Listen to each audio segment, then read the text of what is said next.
मुख्यमंत्री डॉक्टर मोहन यादव ने चीता प्रोजेक्ट इकोसिस्टम के प्रॉपर डेवलपमेंट के लिए मध्य प्रदेश में वृहद स्तर पर काम हो रहा है। मुख्यमंत्री डॉक्टर यादव ने कहा कि वन्य पर्यटन हमारी अर्थव्यवस्थाओं को गति देता है और यही हमारी समृद्धि का प्रवेश द्वार है। हमारी सरकार कूनो राष्ट्रीय उद्यान को एक आदर्श वन्य प्राणी पर्यटन स्थल के रूप में विकसित करेगी। प्रदेश में सिर्फ कूनो ही नहीं, अब मंदसौर जिले का गांधी सागर अभयारण्य भी चीतों से गुलजार होगा। केंद्र सरकार के सहयोग से आगामी 20 अप्रैल को गांधी सागर अभयारण्य में चीते छोड़े जाएंगे। कूनो नेशनल पार्क से 2 चीते शिफ्ट कर गांधी सागर अभयारण्य में ले जाएंगे।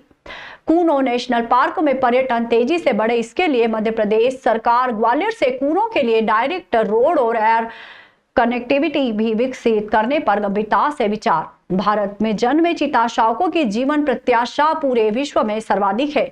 दूसरे देशों में चीता शावक जलवायु से अनुकूलन के अभाव में सर्वाइव नहीं कर पाते हैं।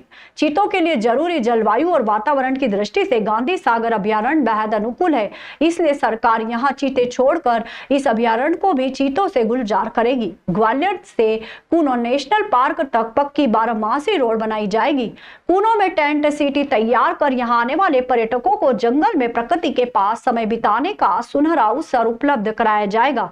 केंद्रीय वन मंत्री भी श्री भूपेंद्र यादव की मंशा के अनुरूप हम कूनो प्रक्षेत्र में इंटरनेशनल लेवल का एक पशु चिकित्सालय और रेस्क्यू सेंटर भी खोलेंगे। पशु चिकित्सालय के संचालन से कूनो के चीतों के इलाज के साथ साथ इस पूरे क्षेत्र में गोवंश के उपचार में भी मदद मिलेगी।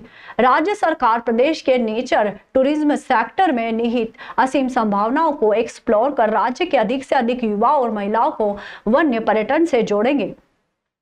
कूनो परिक्षेत्र में राज्य आजीविका विकास मिशन से दीदी कैफे संचालित किए जाएंगे। चीता मित्र और महिलाओं को स्थानीय रोजगार के अधिकाधिक अवसर उपलब्ध कराए जा सकेंगे।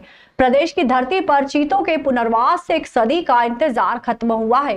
राज्य सरकार किंग कोबरा, घड़ियाल और दुर्लभ प्रजाति के कछुओं के संरक्षण के लिए प्रयासरत है। सरकार किंग कोबरा और दुर्लभ प्रजाति के कछुओं के संरक्षण के लिए योजनाबद्ध तरीके से कर रही है कार्य। प्रदेश के जंगलों में जहरीले सांपों की संख्या नियंत्रित करने के लिए किंग कोबरा को बसाना आवश्यक है।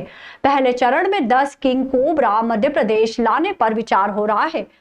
बोत्सवाना से 2 चरण में लाए जाएंगे 8 चीते। सैटेलाइट कॉलर आईडी से हो रही चीतों की मॉनिटरिंग, चीता सफारी प्रारंभ करने की भी तैयारियां हैं। चीतों के पुनर्स्थापना के बाद कूनो राष्ट्रीय उद्यान में पर्यटकों की संख्या बढ़कर 2 साल में दोगुनी हो चुकी है।